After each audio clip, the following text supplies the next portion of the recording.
The Dangerous Days of Daniel X by James Patterson. Day 8, Chapter 69. I lifted Kool-Aid, who weighed next to nothing, and followed Bem out to the hole in a wall that served as a door. We walked to the outskirts of the ramshackle underground town and went through a busted gate into a narrow corridor. We walked for maybe an hour, through a labyrinth of corridors until we came to a set of metal stairs. After climbing 7 stories, Bem opened a door into a huge concrete room filled with silent, turbine-like machines. Behind one of them was a circular door in a wide pipe with a spin valve opener. "What are you doing?" I said as Bem went down on all fours, spun the valve, then pulled open the door. "You'll see," Kool-Aid said with a giggle as she crawled out of my arms and into the pipe. Take me," she shouted. Bem was right on her tail. I shook my head, but I followed along. Trap? I wondered. I had trusted people before, and look where it had gotten me. Phoebe Cook had turned out to be Urgent Seth. So who were these 2 kids? I crawled right behind Bem, close enough to grab him if I had to. Well, I wriggled, if you want to get technical, since my shoulders just barely fit. Suddenly I heard Kool-Aid yell, "Whee!" And then there was a loud, wet splash. What the? But it was too late. The pipe tilted downward, and I was sliding, then free-falling. I didn't have time to scream before I belly-flopped into a humongous, double Olympic-sized indoor swimming pool. I came to the surface, gasping. This was totally amazing, like nothing I had ever seen. All around me, shafts of light streamed in through cathedral-sized windows of translucent glass. The unchlorinated water was the cleanest I'd ever drunk, let alone swum in. I suddenly felt like I could run a marathon. I floated on my back as I looked up at the soaring dome of the ceiling. Intricately drawn on it was what looked like the world's largest Renaissance painting. In the center of the mural, kids ran and played games involving complex and very colorful kites. The detail was extraordinary, like nothing I had ever seen on Earth, even at the Louvre at the Met. I shook my head. I could have stayed there for weeks and weeks if this kind of craftsmanship was evident in public pools, I wondered. What did they display in the museums? Kool-Aid spit a spray of water at me before hopping out the side like a little seal. "Come on," she said, giggling. Take me." "What? Aren't we here?" I asked. "The pool? You haven't seen anything yet," Bem said. "The pool was just to clean ourselves up a bit." Chapter 70. I followed the 2 of them, dripping wet, down a gallery walled with strange but beautiful glass windows. At its arched end, I suddenly stopped. Look out, ground, I thought. Here comes my jaw. It took me a second to process what I was seeing.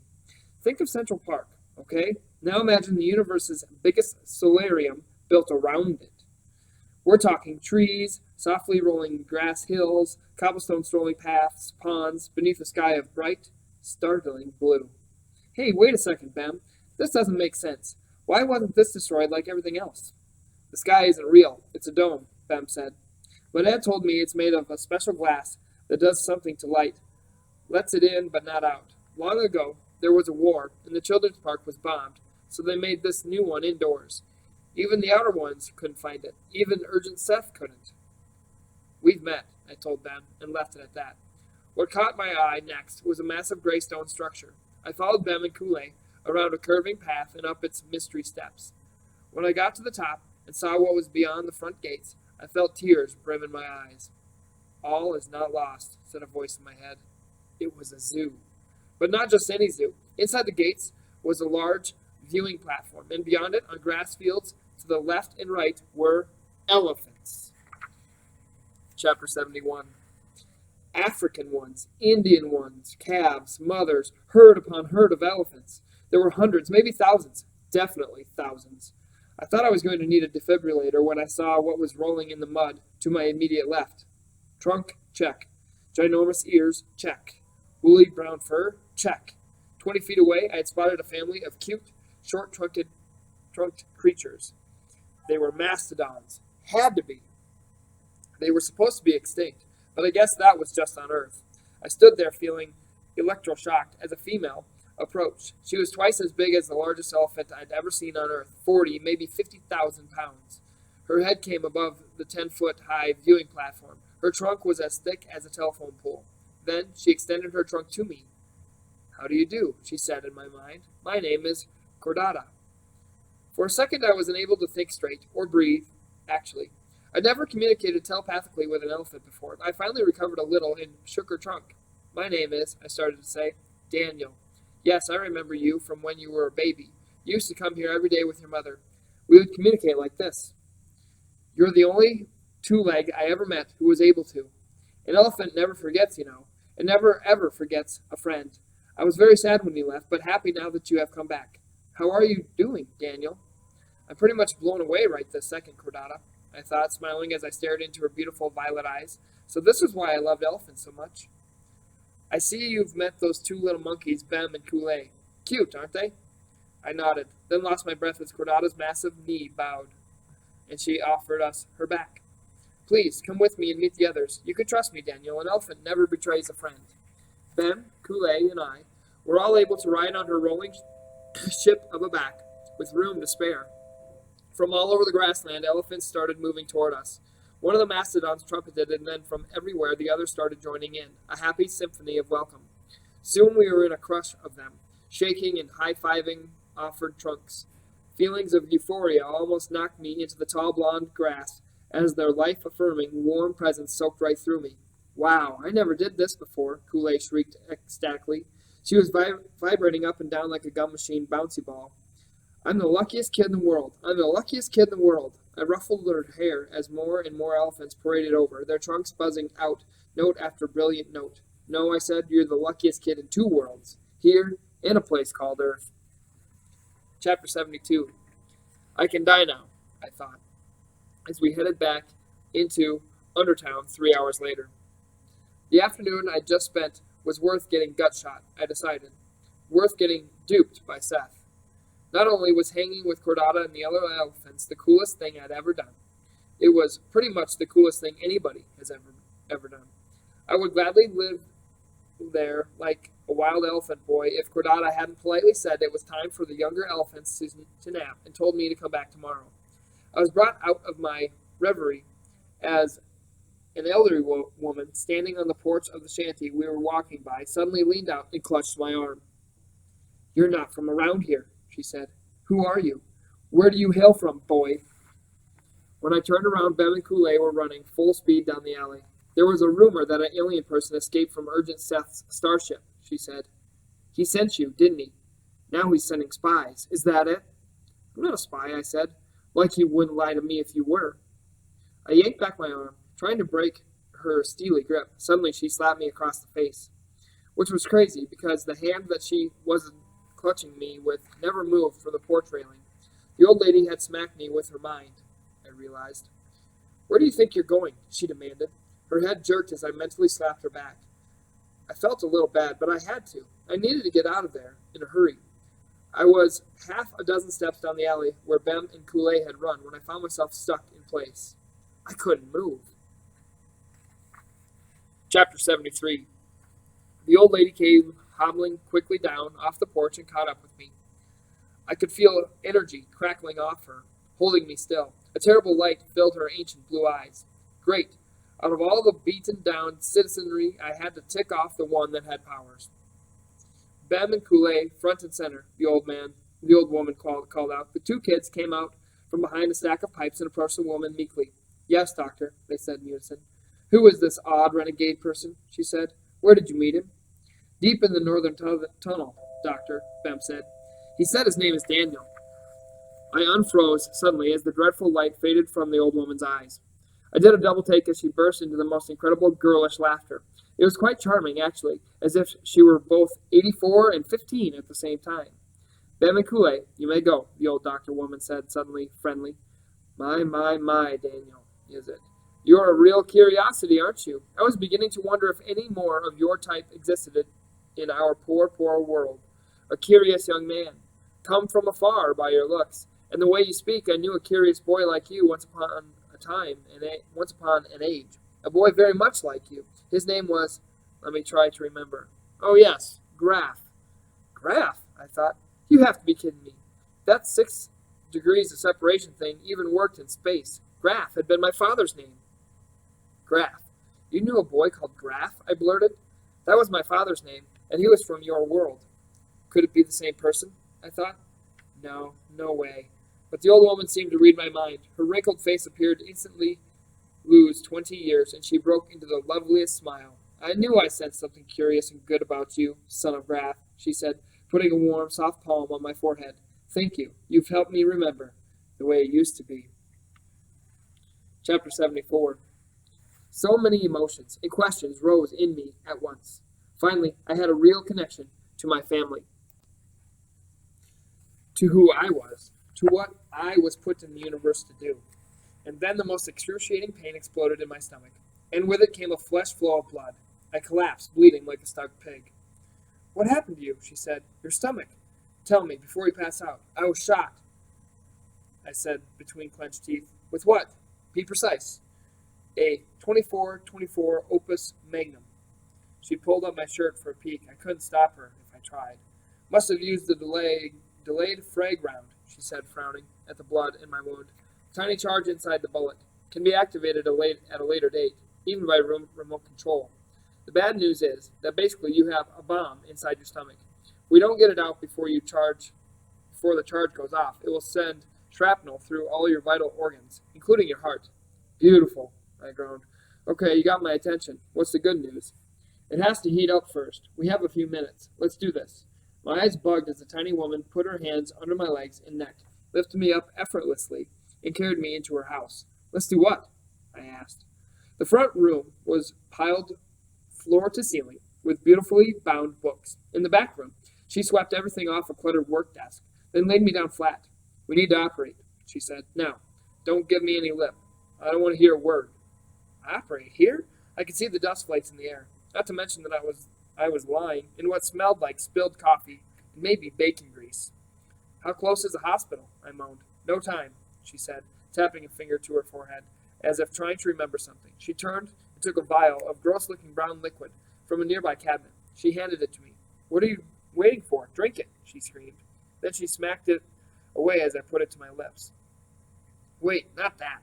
The light in here's so bad. This one, I think, she said, handing me a new vial. More nasty brown liquid. Maybe mortar oil? Are you sure? Don't argue. Don't worry. I used to be a surgeon, but I don't remember a darn thing now. Well, maybe you should worry a little, she cackled as she opened a drawer. I saw hits of light, off metal. As I forced down the foul potion, she placed a worn leather jacket onto the desk beside me, then opened it up. This could work, she muttered. Worth a chance. Hey, wait a second, I thought, gaping at the trowel, pruning shears, spading fork, and hand plow that were inside the pack. You're going to operate on me with gardening tools? Aren't we picky? Pull up your shirt, was the last thing I heard before I passed out. Chapter 75. I woke to the gurgle of running water. The old woman was washing something at a sink in the corner of the room. Is she doing the dishes? I thought woozily. Then I remembered what had happened to me, and wished I hadn't.